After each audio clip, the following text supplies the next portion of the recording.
Hello, হরে Krishna, Radhe Radhe, good morning. তো সকাল সকাল ভিডিওটি শুরু করলাম। এটাই হলো আমার চ্যানেলের ফার্স্ট ব্লগ। তো ব্রেকফাস্ট দিয়েই দিনটা শুরু করলাম। তো গলার অবস্থা প্রচণ্ড খারাপ, প্রচণ্ড পরিমাণে ঠান্ডা লেগেছে। তো সকালবেলায় আমি বানিয়ে নিচ্ছি চিজ দিয়েছি আর বাটার দিয়ে একটু ব্রেড সেঁকে নিচ্ছি। এটা চা দিয়ে খাবো গরম গরম। আমার এটা খুবই ভালো লাগে। আর এদিকে সকাল সকাল রান্নাও বসিয়ে দিয়েছি, ভাতও হয়ে গেল। তো ভাত টাত খেয়ে সারাদিন একটু ঘুম দিয়ে সন্ধেবেলা উঠে আমাদের এখানে বিষ্ণুপুর মেলা হচ্ছে। তো মেলা দেখতে যাওয়ার জন্য আমরা দুজনে রেডি হয়ে গেছি। গেটটা দেখেছো কি সুন্দর করেছে। দেখো তো রাতের বেলাতে এসে কি সুন্দর একটা বাজার পেয়েছি, যেখানে সব জিনিসই আছে কিন্তু রিয়েল না, সব কিছুই মাটির। কত সুন্দর লাগছে দেখো, সব কিছুই যেন মনে হচ্ছে সত্যি সত্যি। একটা মহিলা বিক্রি করছে আর কতগুলো লোক বসে কিনছে, যেরকম সবজি বাজার হয় ঠিক যেন সেরকমই লাগছিল।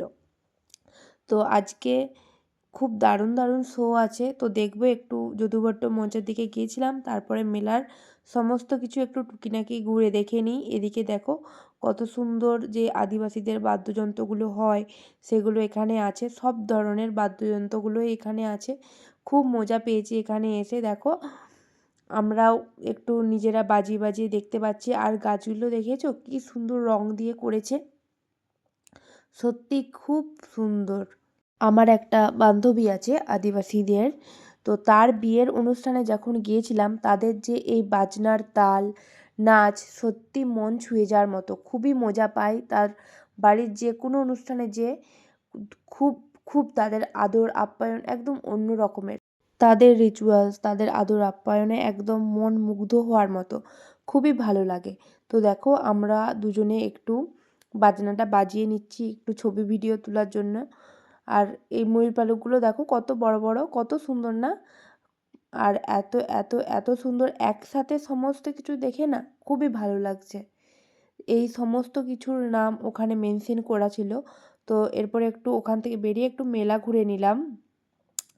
তো দুজনে হেঁটে হেঁটে একটু মেলা ঘুরলাম। আর একটা রিলস বেরিয়েছে না, বিউটি স্পেন, তো সেই রিলসটা বানানোর জন্যই আমরা দুজনে একটু হাত ধরে হেঁটে নিলাম। আর এগুলো হলো ভেলপুরি, এত সুন্দর টেস্ট। আর এটা নিরামিষ ছিল, আমি কোনো দিনও খাইনি।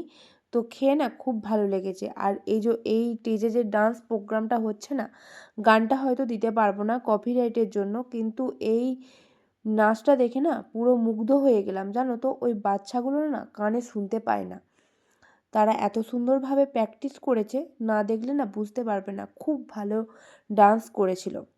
এই যেদিন 25 তারিখ মেলাতে ঘুরতে গিয়েছিলাম, সেদিন এসেছিল হ্যামলিন।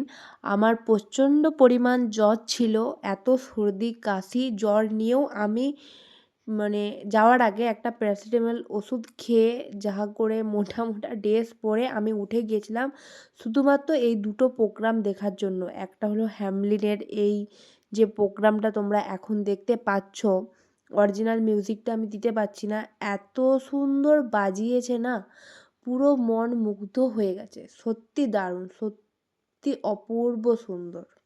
আমি এত সুন্দর স্টেজ প্রোগ্রাম না আগে দেখিনি, অসম্ভব সুন্দর, খুবই ভালো লেগেছে, খুবই মজা করেছি একদম। এত বাজনার সুন্দর বাঁশির সুর, তবলার যে বাজানোর স্টাইল, তবলার যে আওয়াজ, এসব শুনেই পুরো মন মুগ্ধ হয়ে গেছে। জ্বরের কথা আমার মনেই থাকেনি। সেদিন রাতে প্রচণ্ড ঠান্ডা পড়েছিল, আর আমি 3-4টে সোয়েটার পরে, টুপি পরে, দুটো টুপি পরে গেছি। 2-3টে মেয়ে দেখে আমাকে দেখে এমনভাবে হাসছিল, মনে হচ্ছে যেন তারা বলেই বসলো যেমন ও এমন পড়েছে যেন কাশ্মীর ঘুরতে এসছে। কিন্তু কি করে বলবো ভাই, আমার তো জ্বর এসেছিলো, প্রচণ্ড ঠান্ডা লাগছিল। শুধুমাত্র এই দুটি অনুষ্ঠান দেখার জন্যই আমি অনেক কষ্ট করে উঠে মেলাতে গিয়েছিলাম।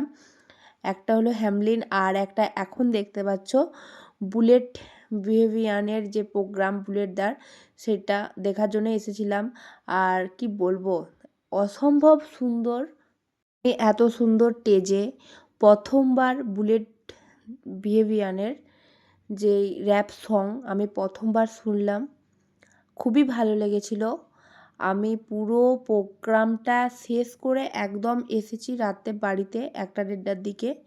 আমি এত সুন্দর গান গাচ্ছিল, মাঝপথে আর উঠে আসতে পারলাম না। এত সুন্দর গান, এত সুন্দর মিউজিক, যে সাউন্ড, সত্যি খুব ভালো লেগেছে। এত সুন্দর প্রোগ্রাম আমি আগে দেখিনি। এই দুটো প্রোগ্রামের জন্যই আমি গিয়েছিলাম।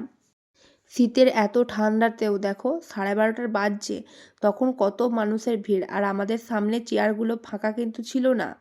বুলেট দা উঠার পরেই চেয়ারগুলো ফাঁকা হয়েছে, কেন জানো? তা আবার নাচার জন্য। সমস্ত মানুষ উঠে গিয়ে, চেয়ার থেকে উঠে গিয়ে ওই বাইরে যেয়ে নাচ করছে, কারণ সামনে না যদি নাচে আর কি, তাহলে তো মানুষের দেখতে অসুবিধা হবে, সেই জন্য পেছনে চলে গেছে উঠে। তারপর সবাই গানের সাথে সাথে ডান্স করছে। যদি তোমাদেরকে অরিজিনাল গানগুলো শোনাতে পারতাম না, খুব ভালো লাগতো। কপিরাইটের সমস্যার জন্য গানটা আমি তোমাদেরকে শোনাতে পারছি না। তো স্টেজের মধ্যে এখন কি গান হচ্ছে বলো তো?